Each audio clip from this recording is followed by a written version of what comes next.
जी बिल्कुल, अब आगे बढ़ेंगे और सबसे बड़ी और अहम खबर बताएंगे, क्योंकि इस खबर ने पूरे विश्व पटल पर भारत को बहुत मजबूत किया है और भारत की अब कूटनीतिक चर्चा जो है वो पूरे विश्व भर में हो रही है, क्योंकि 8 नौसैनिक, पूर्व नौसैनिक जिनको रिहा किया गया है, दरअसल कतर में इनको फांसी की सजा जो है वो सुनाई गई थी, लेकिन भारत ने हर वो मुमकिन प्रयास किए, कतर की सरकार से सीधा बातचीत की और अब उसी का नतीजा यह है कि कतर ने सभी 8 भारतीयों को रिहा कर दिया है। कतर ने 8 भारतीयों को रिहा किया है, जिनमें से 7 भारत यानी कि अपने वतन लौट भी चुके हैं। भारत माता की। तो ये भारत माता की जय के नारों के साथ ये तस्वीर हम आपको दिखा रहे हैं। कतर ने 8 भारतीयों को रिहा किया है। कतर में इन सभी भारतीयों को मौत की सजा सुनाई गई थी, लेकिन भारत सरकार ने प्रयास किया और रिहाई का अब स्वागत किया है, क्योंकि भारत सरकार के प्रयास से ही ये संभव हो पाया। ये कैद में थे सभी पूर्व भारतीय नौसैनिक, जिनको रिहा कर दिया गया है।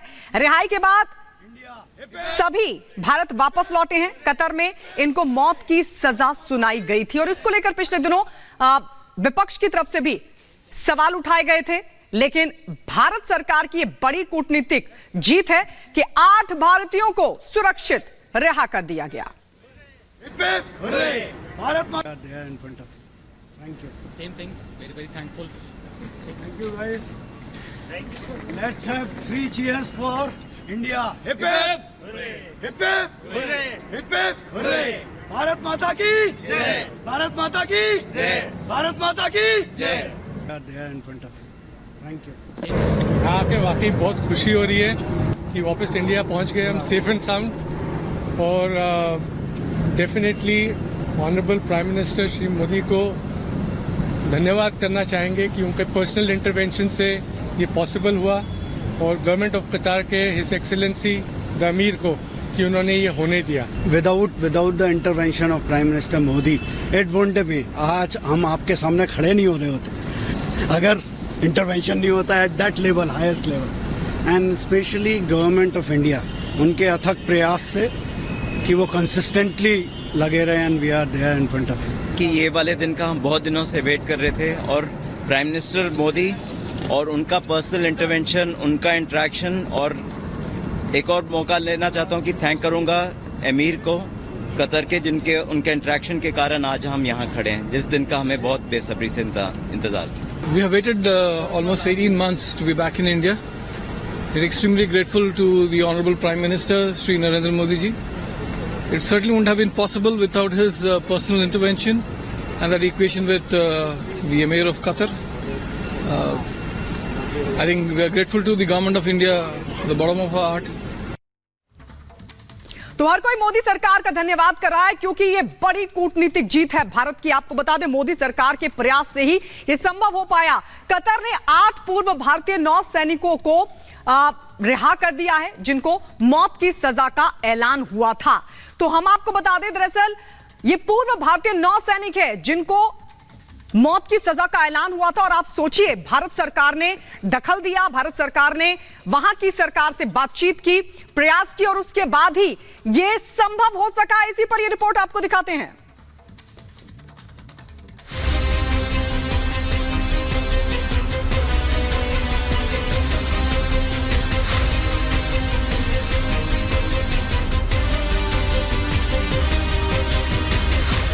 प्रधानमंत्री नरेंद्र मोदी की अगुवाई में भारत सरकार ने एक बड़ी कूटनीतिक जीत हासिल की है। कतर ने उन 8 पूर्व भारतीय नौसेना कर्मियों को सोमवार को रिहा कर दिया है, जिन्हें कथित तौर पर जासूसी के आरोप में मौत की सजा सुनाई गई थी। रिहा किए गए 8 पूर्व भारतीय नौसैनिकों में से 7 भारत वापस लौट चुके हैं। कतर के अमीर के हस्तक्षेप के बाद सभी 8 लोगों को जेल से आजादी मिल गई है। भारत सरकार के विदेश मंत्रालय ने कतर के अमीर के इस फैसले पर खुशी जताई है। इससे पहले नई दिल्ली के राजनयिक हस्तक्षेप के बाद दोहा ने भारतीय नागरिकों की मौत की सजा को कम करके जेल कैद में बदल दिया था। कतर का ये फैसला भारत कतर के बीच ऐतिहासिक गैस समझौते के कुछ ही दिनों के बाद आया है। बता दें कि इन सभी लोगों को कथित तौर पर जासूसी के आरोपों में फांसी की सजा सुनाई गई थी। लेकिन अदालत से लेकर राजनीतिक स्तर पर भारत सरकार ने इनकी रिहाई के लिए जोरदार पैरवी की और तब जाकर इन सभी पूर्व नौसैनिकों को रिहा किया गया है। रिहा किए गए 8 में से 7 पूर्व नौसैनिक अधिकारी भारत वापस लौट चुके हैं। इनके लिए विशेष तैयारियां की गई थी। जिन 8 भारतीय पूर्व नौसैनिक अधिकारियों को रिहा किया गया है, उनमें commander Purnendu Tiwari, commander Navtej Singhal, commander Virendra Kumar Verma, commander Sugunakar Pakala, commander Sanjeev Gupta, commander Amit Nagpal, captain Saurabh Vashishtha और कैप्टन गोपा कुमार शामिल हैं। यहाँ के वाकई बहुत खुशी हो रही है कि वापस इंडिया पहुँच गए हम सेफ एंड साउंड। और definitely honourable prime minister Shri Modi को धन्यवाद करना चाहेंगे कि उनके पर्सनल इंटरवेंशन से ये पॉसिबल हुआ, और गवर्नमेंट ऑफ कतार के हिज एक्सीलेंसी द अमीर को कि उन्होंने ये होने दिया। ये सभी पूर्व भारतीय नौसैनिक अधिकारी 5 साल से दोहा ग्लोबल टेक्नोलॉजी एंड कंसल्टेंसी में काम कर रहे थे। कथित तौर पर इन पर जासूसी के आरोप लगाए गए थे और फांसी की सजा सुनाई गई थी। लेकिन दिसंबर 2023 की शुरुआत में भारत सरकार की राजनयिक कोशिशों के चलते पहले काउंसलर एक्सेस हासिल किया था। इसके बाद उनकी फांसी की सजा पर रोक लगवाई थी। पीएम मोदी ने दिसंबर 2023 की शुरुआत में दुबई में कतर के अमीर से मुलाकात की थी। तब पीएम मोदी कोप 28 की बैठक में भाग लेने दुबई गए थे।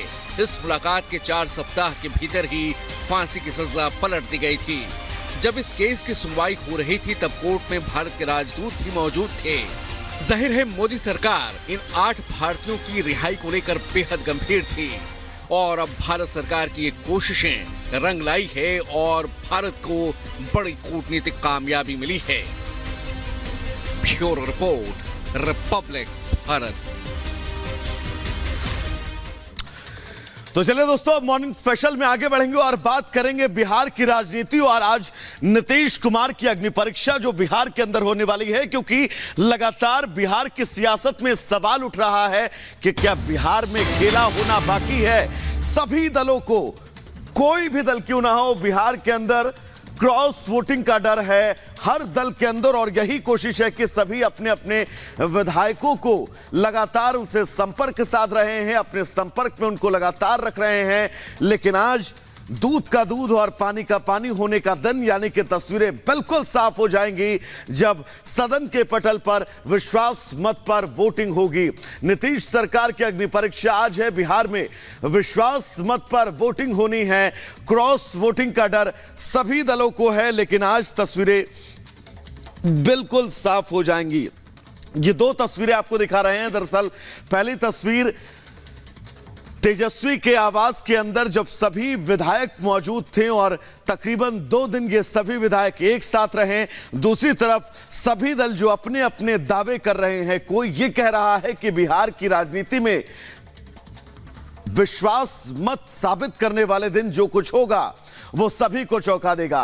3 तस्वीरें और हम आपको दिखा दें। दरअसल तेजस्वी के घर पर विधायकों का ठहरना, होटल में जेडीयू के विधायक जो हैं वो पहुंचे हैं, लेकिन जीतन राम मांझी एक तरफ बिल्कुल स्पष्ट अपनी आपको, अपनी छवि को, अपने विधायकों की स्पष्टता को रखते नजर आ रहे हैं, तो दूसरी तरफ संशय के सवाल भी जीतन राम मांझी को लेकर कहीं ना कहीं से राजनीतिक अंदरखाने जरूर उठाए जा रहे हैं। और यही वजह है कि बिहार में आज फ्लोर टेस्ट पर सबकी नजरें रहने वाली हैं कि क्या नीतीश इस टेस्ट को पास कर पाएंगे।